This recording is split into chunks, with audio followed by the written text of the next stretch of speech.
Hey guys, this is Evan from Circle City Tech, and today I'm going to show you how to create a table of contents in Microsoft Word. So for the longest time I wasn't sure how to do this, so let's make sure that you do not run into some of the same problems that I did. So today I'm going to be using Microsoft Word 2016 on Mac, but the process is roughly the same for slightly older versions of Word, whether you're on a Mac or a Windows computer. So I already have Word open, and the first thing that we're going to need is some text on the page. So as an example here, I'm going to pretend like I'm making a lab report for one of the classes that I'm taking.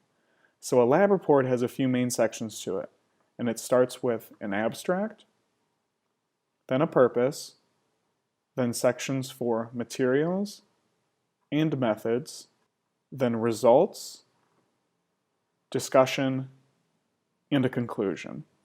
All of this text will act as a heading for this portion of the lab report, under which there will be more text explaining what each heading is about. Now I'm sure that some of you are all like, well, that's cool and all, but what if I'm not writing a lab report? Well, you're in luck, because whether you're writing a book or an essay or whatever else, it all follows a very similar process. So now that we have these categories, first we will click and drag to select all of them. Then we will go and click on Home in the upper left-hand corner to make sure that we are on the Home tab, and then we will go over to the right and notice that our current text setting is set to normal. What we need to do now is click on Heading 1. Once we click on Heading 1, you will notice that the size, color, and font of our text will change. Don't worry though, this is supposed to happen. These steps we are performing now will help us later form a table of contents in just a couple clicks. But back to business. The next thing that we're going to do is change all the text to look the way it did before. So we will select all of the text and change it back to black, Times New Roman, and 12-point font.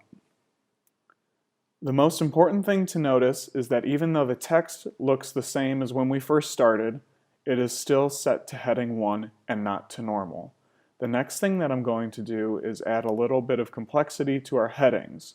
So underneath the materials and methods section, I'm going to add two subsections that split up materials and methods. So now that our text is there, go ahead and highlight both materials and methods. Next, make sure that we are still on the Home tab and go over to the right and click on Heading 2. Again, this will change the text color, size, and font, but we can change this all back now to black, Times New Roman, and 12-point font. Now that we have headings and subheadings that are labeled Heading 1 and Heading 2 respectively, believe it or not, all the hard work is over. Our next step is to go over to the References tab near the top middle of the window and click on it. And then go over to the left where it says Table of Contents. When we click on this, it gives us a variety of different styles including classic, contemporary, formal, and modern, among many others. At the bottom of the drop-down menu, there are additional options for creating a custom table of contents or removing a table of contents. But we'll save that for another video, so make sure to leave a comment below if you want to see how to create a custom table of contents. Anyways, for this example, I'm going to pick the classic layout, and as soon as I click this, it will automatically generate a table of contents. So after we scroll up, there it is. Word was able to do all of this because we were able to make sure to name all of our sections as either Heading 1 or 2.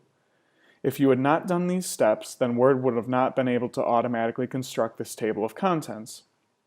I have a couple more quick tips though, so here they are. Just like the headings changed the text formatting, so did the creation of the table of contents. So make sure to click on the table of contents if you want to change any of the text formatting to better fit the rest of the formatting in your document. Now once you start filling in more information under each section, your document will become more than one page long. As you add in text, make sure the text says Normal underneath the Home tab, just like this. If any of the heading styles are still selected, then all the text will end up in your table of contents, which is not what we want. One thing that you need to make sure to do once you add all the information is to scroll back up to the table of contents and click on Update Table. This way, Word will update all of the page numbers for where those section titles actually are. For example, I will push results down to the second page, and now when I scroll back up to the table of contents, I notice that it still says results and everything underneath it is still on page 1, which is not true. All you need to do to fix this problem is update the table of contents just like this, and look, the problem is solved. One more thing though. Let's say that I forgot to add a references section, but I do not want to have to redo my entire table of contents. All I have to do is follow my steps just like earlier. So first type out references, then select it, and click on heading 1. Then change the text back to black, Times New Roman, and 12-point font.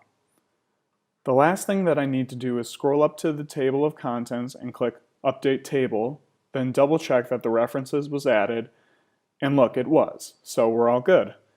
Now I added my sections before I started typing out my lab report, but the great thing is that you do not have to set up your table of contents in the beginning, because you can always do it at the end. So this pretty much concludes how to set up a table of contents in Microsoft Word. Make sure to leave a comment if you have any questions, like the video if it helped, and subscribe for more videos coming soon. Thanks!